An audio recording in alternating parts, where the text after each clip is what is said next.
Davi, que se achava grande demais, perdeu todo o império e a unção divina de Deus por ter se achado que podia mais que Deus. Então, meus amigos, estamos aqui, a resenha com Alexandre Julião. Para quem não me conhece, eu sou Alexandre Julião, advogado, pedagogo. Na verdade, eu sou 3P, preto, pobre e periférico. Meus amigos, mas assim, deixa eu falar com vocês uma coisa interessante para que a gente possa bater esse papo. E esse papo no nosso canal, a resenha. Vocês podem pedir os assuntos que a gente quer que a gente comente, mas realmente, da semana passada para cá, tem ficado tomado os noticiários, né? Esse caso do julgamento do Jair Messias Bolsonaro. É uma situação que pegou a todo mundo de surpresa, mas vocês há de convir que tem acontecido muita coisa de uma única vez, né?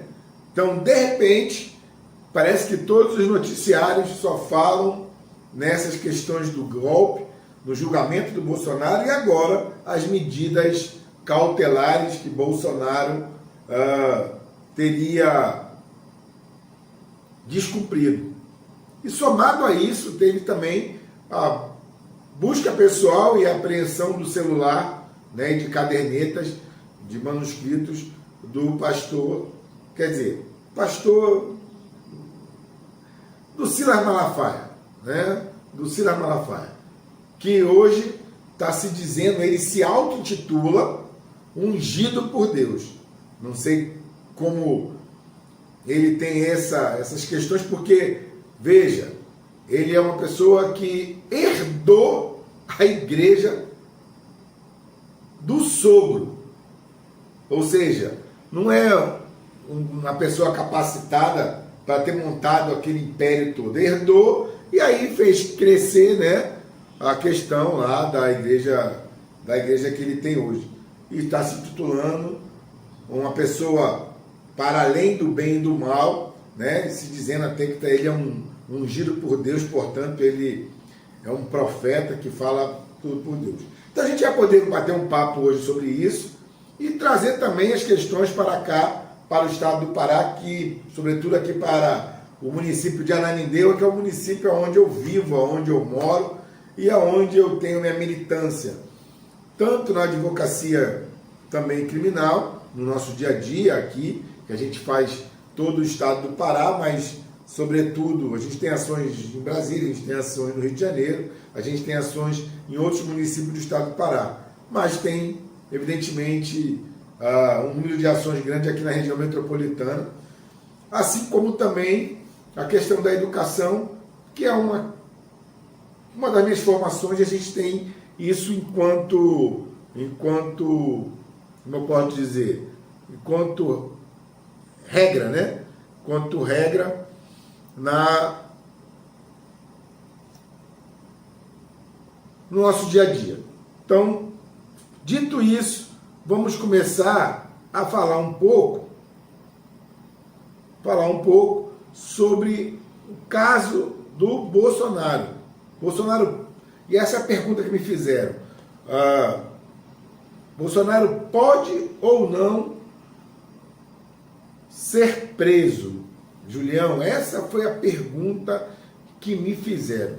E eu quero explicar a vocês, eu quero dizer a vocês que não sou eu que falo, tá? A gente está aqui, ó, com o nosso Código de Processo Criminal comentado, e lá diz, no artigo 312, os motivos que poderiam ensejar uma prisão preventiva. E eu quero dizer a vocês que, ao meu sentir, ao meu ver, o Bolsonaro já desrespeitou todas as regras.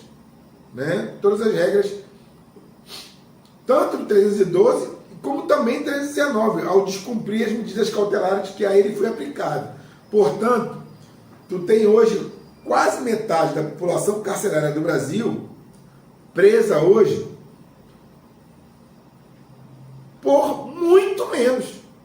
Muito menos. Muito menos.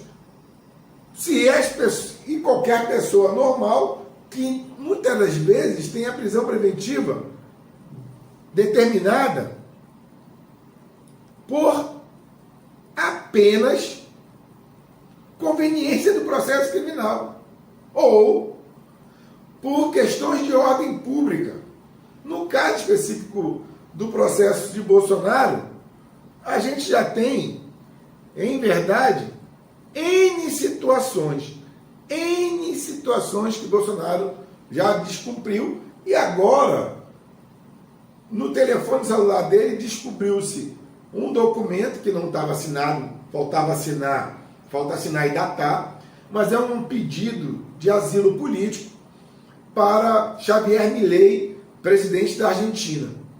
Que isso pode denotar que Bolsonaro já estava preparando, né, uma fuga pela Argentina. Ah, mas Julião, igual, você está fazendo conjecturas. Não, pessoal. Vocês lembram que Bolsonaro pediu asilo e dormiu 2 dias seguidos lá na embaixada da Hungria, em Brasília? Vocês lembram desse fato? Então agora, se você associar as coisas acontecendo no passado com as coisas que acontecem hoje, a gente vai ter uma decisão, a gente vai poder ter a demonstração do que isso acontece. Então, primeiro, Bolsonaro descumpre medidas do 312 do Código de Processo Penal. Eu vou mostrar a vocês aqui para não ser eu falando, né? Quais são essas medidas que o Bolsonaro teria descumprido? Né? Quais seriam essas medidas? Vamos lá. Artigo 312. Artigo 312. A prisão preventiva poderá ser decretada como garantia da ordem pública, da ordem econômica, por conveniência da instituição criminal ou para assegurar a aplicação da lei penal, quando houver prova da existência do crime e indício suficiente da autoria. Então, prova do crime há, e indício suficiente da autoria de Bolsonaro também há. E ele fez o combo completo, porque poderia ser aplicada a prisão preventiva de Bolsonaro para garantir a ordem pública? Pode. A ordem econômica? Também pode. Lembrem que o filho dele, ele deu 2 milhões para Eduardo Bolsonaro, está fazendo o tarifaço do Trump, que seria aqui enquadrar aqui na ordem econômica. Por conveniência da instrução criminal, pode isso? Pode sim. Poderia, né? Até para evitar a fuga dele, já que encontraram agora esse documento, que pode ser datado e assinado em qualquer momento, ele pedindo para Milei para poder entrar na Argentina e ser considerado ter o asilo político dele lá na Argentina. Vejam, pessoal, como é a lei que fala.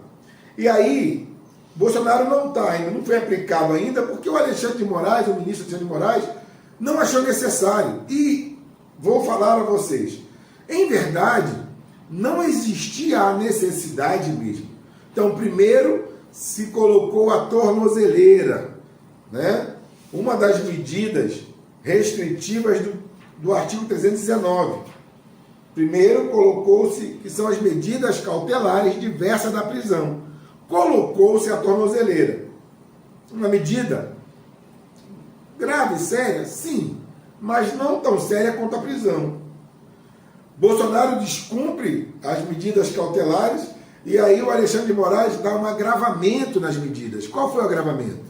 A prisão, a manutenção da tornozeleira e agora a prisão domiciliar de Bolsonaro. Bolsonaro está preso de forma domiciliar na casa dele. Então, vejam só como não foi aplicado aquilo que era mais grave. O que é mais grave? A prisão preventiva de Bolsonaro. Mas mesmo agora, em prisão domiciliar, restou provado que Bolsonaro descumpriu as medidas cautelares diversas da prisão. Quais sejam elas? Primeiro,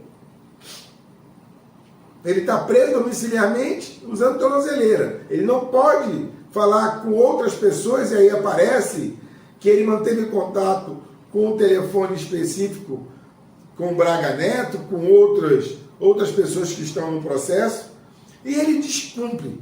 E aí agora, pessoal, veja uma coisa que aconteceu, que está no processo. O Bolsonaro fez uma transferência, já tinha feito uma transferência de 2 milhões para o Eduardo Bolsonaro, como eu falei anteriormente, mas agora aparece uma transferência de 2 milhões também para a conta de Michele Bolsonaro. E o Bolsonaro, durante a campanha, disse que só tinha 4 milhões, mas passou pelas contas de Bolsonaro já 30 milhões. Então, esse vulto financeiro também dá alguns indícios, como está falando aqui como fala na lei, né, da questão econômica. Então, isso, sim, vai permitir que o Alexandre de Moraes decrete a prisão de Bolsonaro, que pode ser decretada, vamos lá, vamos voltar aqui para o artigo 312, ela pode ser decretada, a pedido, né? Então vamos lá. A prisão preventiva poderá ser decretada como garantia da ordem pública, da ordem econômica, por conveniência da instrução criminal e para assegurar a aplicação da lei penal, quando houver prova da existência do crime e indício suficiente da autoria e de perigo gerado pelo estado de liberdade do imputado. Então esse aqui é o caput da lei. Pronto, esse combo está perfeitamente, né? Bolsonaro já cometeu todo esse combo aqui. Parágrafo 1º diz assim: a prisão preventiva também poderá ser decretada em caso de descumprimento de qualquer das obrigações impostas por força de outras medidas cautelares, que está lá no 282, artigo 282, parágrafo 4º. Bolsonaro também já cometeu isso também. Parágrafo 2º do artigo 312. A decisão que decretar a prisão preventiva deve ser motivada e fundamentada em receio de perigo de existência concreta de fatos novos ou contemporâneos que justifiquem a aplicação da medida adotada. Ora, fato novo, foi encontrado no celular do Bolsonaro essa carta a Milei solicitando a Milei o asilo político. Já está determinado que ele fez essa transferência a Michele Bolsonaro. São fatos novos, são fatos contemporâneos, que ensejariam, permitiriam, ia dar fundamentação à prisão preventiva de Bolsonaro. Eu não estou aqui dizendo, em momento nenhum, que eu desejo que Bolsonaro seja preso.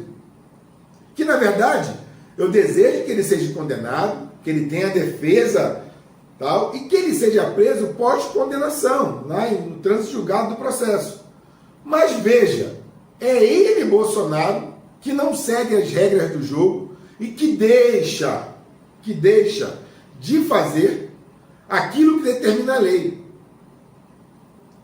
E eu disse antes, 46%, ou seja, quase metade da população carcerária do Brasil está presa de forma provisória por descumprir apenas, muitas vezes, um item desse, ou até nenhum. Com alegação, às vezes por falta de fundamentação, estão presos, sem ter, ao menos, o processo ainda, na fase ainda pré-processual, né? Quando são presos em flagrante, quando são presos provisoriamente, quando tem a prisão, que em flagrante, por exemplo, homologada do flagrante para a prisão preventiva e estão presos preventivamente. Estão lá no cárcere, não estão nas suas casas. E a prisão do Bolsonaro é um momento importante esse processo, porque coloca ali pessoas que estão na mesma situação de Bolsonaro, com a mesma idade, com crimes, não vou dizer iguais, porque não vão ser iguais, mas respondendo por crimes que não são hediondos, Por que não estão presos domiciliarmente? Para poder diminuir a demanda carcerária, a população carcerária. Ninguém fala disso. A extrema-direita, a direita do Brasil, só fala em prender. Mas agora que são eles que estão respondendo, eles só falam em anistia. Que, inclusive, nesse sentido, nesta lei que foi sancionada por Bolsonaro, inclusive, é inconstitucional. Não pode ter anistia, nem graça, nem indulto para quem cometeu os crimes que Bolsonaro está respondendo agora. Então veja, pessoal, não temos que falar em momento nenhum, tá? Que o Alexandre de Moraes está perseguindo o Bolsonaro, que é um perseguidor, que aqui é uma ditadura, que não pode se falar nada, que não... Não, o que não pode é de respeitar uma lei, porque a lei vale para você que está me escutando, para mim que estou falando, para o Bolsonaro, que é presidente da República, para o Lula, que é presidente da República hoje, porque quando foi a vez do Lula, ele respondeu o processo, falou de forma altiva para o Sérgio Moro, disse que era inocente ao Sérgio Moro, foi condenado, se entregou e foi para a Polícia Federal responder lá, e passou lá 581 dias preso na Polícia Federal. Manejou os recursos necessários até que conseguiu a sua liberdade. Porque é assim que é feito. Num país democrático, no Estado Democrático de Direito, é assim que é feito. Não tem que ter mimimi. Nós, advogados, temos que manejar os recursos necessários, instruir nossos clientes e dizer, olha, não cometa mais crimes. Mas não é isso que está acontecendo com o Bolsonaro. Que tem que explicar por que ele tirou 2 milhões da conta dele e colocou para a conta da Michelle. Por que isso aconteceu? Ah, mas, Julião, o dinheiro é dele, ele faz o que ele quiser com o dinheiro dele. Mas ele está respondendo e está com parte do bem dele bloqueado. Então, isso pode ser para, de repente, desviar o dinheiro e usar o dinheiro de uma outra forma? Pode, pessoal. Ele tem que dar explicações, como qualquer cidadão tem que se explicar. Ele tem que explicar por que passou na conta dele 30 milhões, se ele declarou que só tinha 4 milhões. O enriquecimento ilícito é crime no país, é crime no Brasil. Ele precisa se explicar. Ele é um cidadão como eu, como você, como todos nós. Precisamos nos explicar. Não é um cidadão de melhor classe. Não. E aí eu volto a dizer, a direita do Brasil, ela deve hoje explicações. Porque, veja, o Collor de Mello está preso. Foi condenado, transitado em julgado e está preso. Só que, veja, ninguém da direita fala mais do Collor de Mello, que está preso, cumprindo pena, em prisão domiciliar, que teve ainda a oportunidade, o Collor de Mello, de escolher em qual casa ele queria cumprir a pena dele. Porque no caso dele, é prisão-pena, porque ele foi condenado. Se ele queria ficar na casa, na mansão dele em Brasília, ou se ele queria ficar na mansão dele lá em, acho que é Pernambuco, a terra natal dele, né? Lá, na terra natal dele. E ele escolheu ficar na terra natal dele, que é uma mansão, e está preso. Então, aquela história de bandido bom era bandido morto, que a gente, muito tempo, não, bandido bom é bandido preso. Mas para a classe trabalhadora, quando comete um crime e vai preso, está na cadeia. Cheia de gente na cadeia. Eles têm a garantia. Mas quando é os outros eles da que elite, estão na masmorra da elite, que tem nome, que Collor às vezes de roubaram Mello, uma galinha, né? A família Melo, que às vezes família roubaram lá, uma comprazinha no supermercado. na Às cidade vezes foi só um deles, furto. é Pernambuco, Famélico, que nem crime não é. Estão aonde, não, pessoal? são domiciliar. Que não tem advogados. Não tem bons advogados para manejar os seus recursos. Não consegue pagar um advogado. Estão aonde? Presos. Presos. E aí, eu fico me perguntando, como é que pode essa direita que só representa os interesses,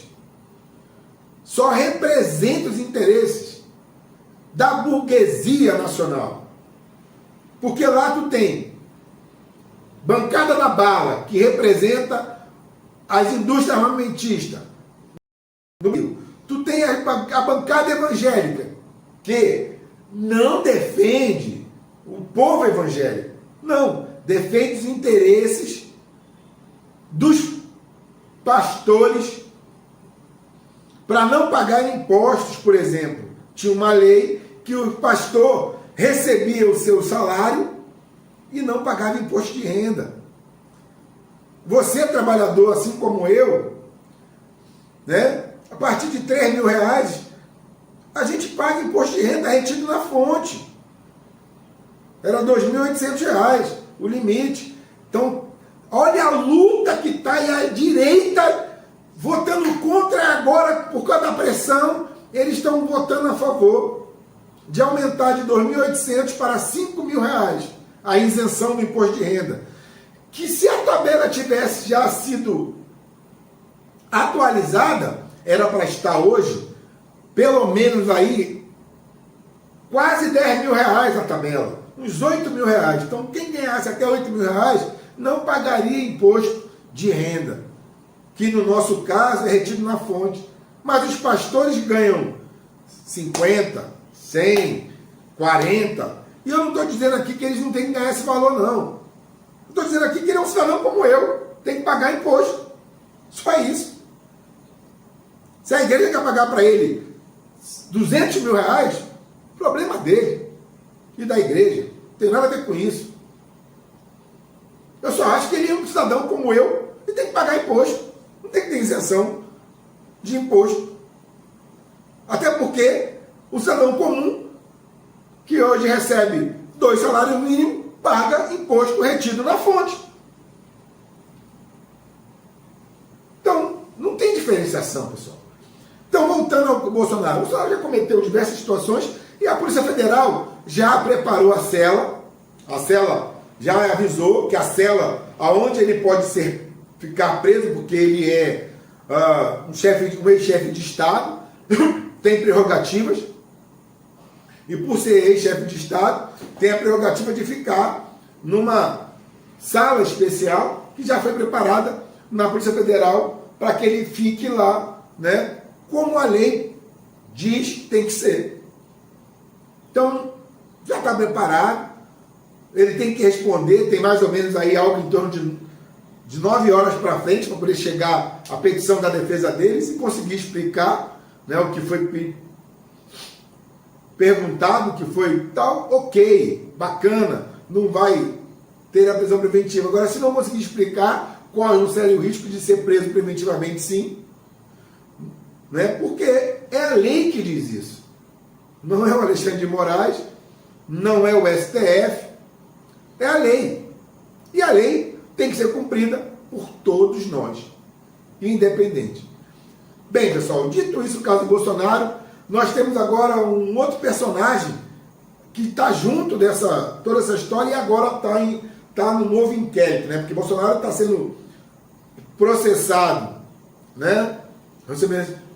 Tendo o processo da questão do golpe, que são vários crimes, que começa o julgamento, a parte final do julgamento dele agora dia 2.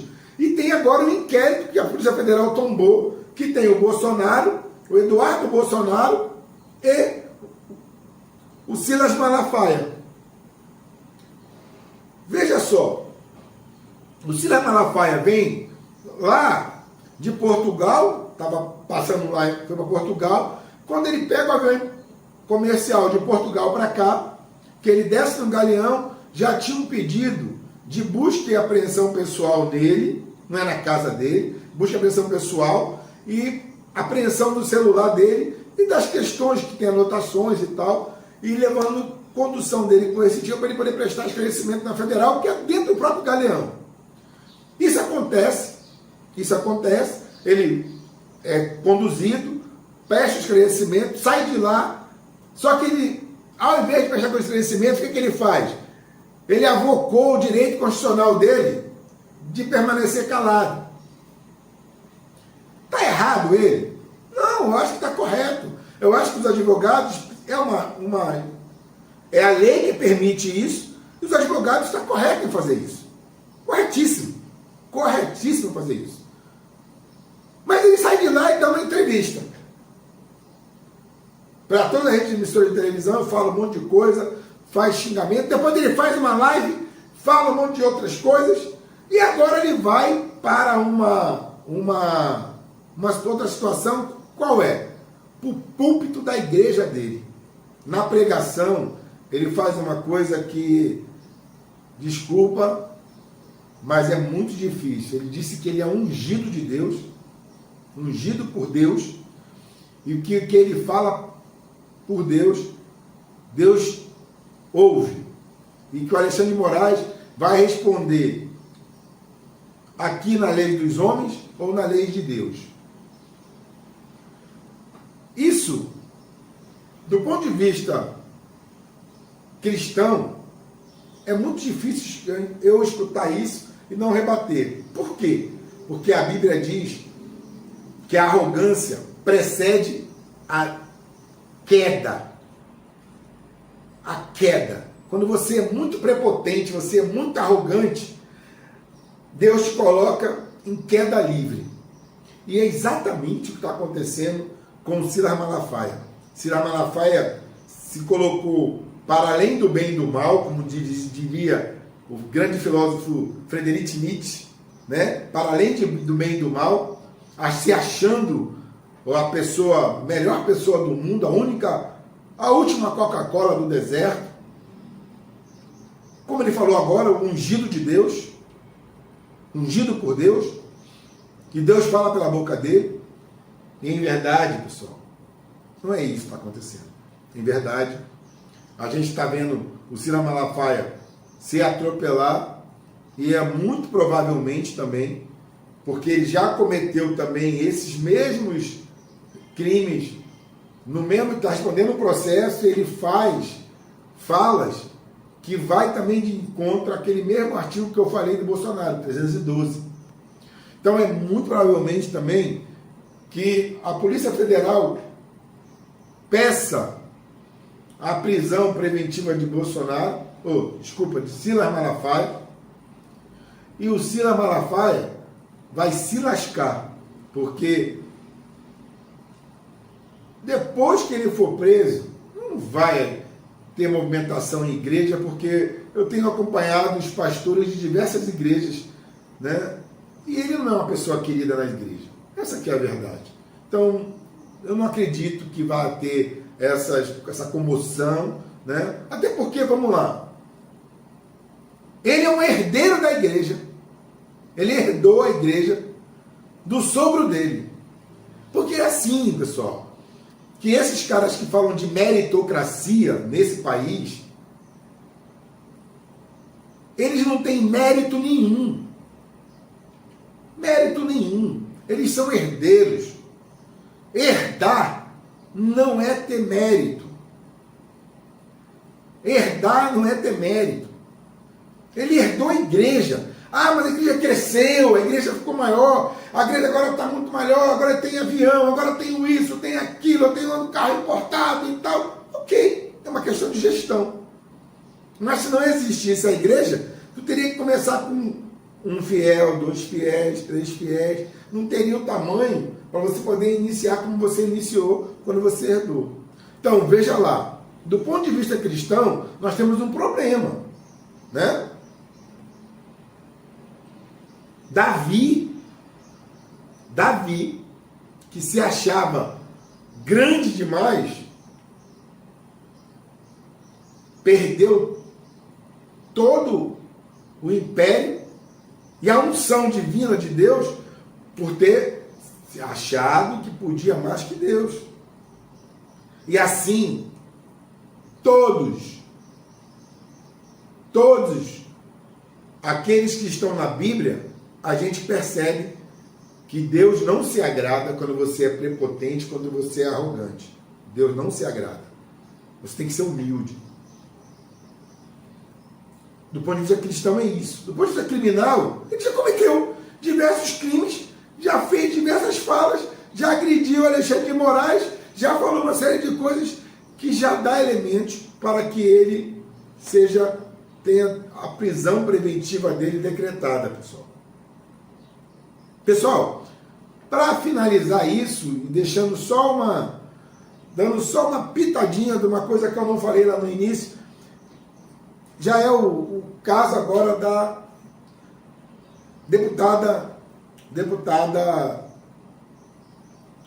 a deputada, caramba, está presa na Itália, meu filho. Carla Zambelli. A deputada Carla Zambelli continua ainda presa numa prisão italiana, com uma prisão que era para comportar 100 pessoas, 100 mulheres. Lá tem mais de 300 mulheres, né, lá na prisão. Então tem uma questão de superlotação. Ela disse que lá era o primeiro mundo, que lá era tal, mas já está lá assim. E ela teve agora, né, não reclamou porque não conseguiu ter o shampoo para lavar o cabelo dela. Mas veja como é que a justiça do homem é uma, mas a justiça divina é outra. Ela quer agora o shampoo para lavar o cabelo, mas ela votou contra ter absorvente nas cadeias para as mulheres que estão presas hoje aqui. Absorvente, Carla Zambelli, meus amigos, minhas amigas, absorvente é uma questão da dignidade da pessoa humana, é uma questão de higiene, e é uma questão extremamente necessária. O shampoo que ela usa, não sei se é tão necessário. Veja como é que você aí da extrema direita, você aí que defende, que joga nas masmorras e pronto, tranca lá que acaba. Pessoal, uma hora pode ser você preso nas nossas cadeias. Lembrando que nós somos a terceira maior população carcerária do mundo. Perdemos apenas para os Estados Unidos, para a China e depois somos nós, Brasil. Então, um forte abraço. Eu vou falar mais depois de Carla Zambelli. Deixei de falar aqui um pouco do Pará e Ananindeua, mas o vídeo vai ficar muito longo. Vou fazer isso em outro vídeo e aí a gente vai batendo um papo. Coloque aí o que você deseja que a gente fale, que a gente comente, para a gente poder fazer essa resenha, esse bate-papo. E suba no nosso canal, vai fazendo os comentários, coloque para os teus amigos se esse conteúdo serve para alguma coisa e coloque lá nos comentários o que você gostaria que a gente falasse. Que a gente vai poder falar sobre direito, falar sobre política, falar sobre tudo que está acontecendo na atualidade. Tá bom, pessoal? Curta, comenta aí, dá um like, deixa nosso videozinho aí, se inscreva no nosso canal e vamos fazer esse canal crescer, porque eu estou cansado, eu cansei. Eu estou vindo para aqui para o YouTuber porque eu cansei de influencer que não influencia nada porque não sabe de nada. Um forte abraço, que Deus abençoe, fique com Deus.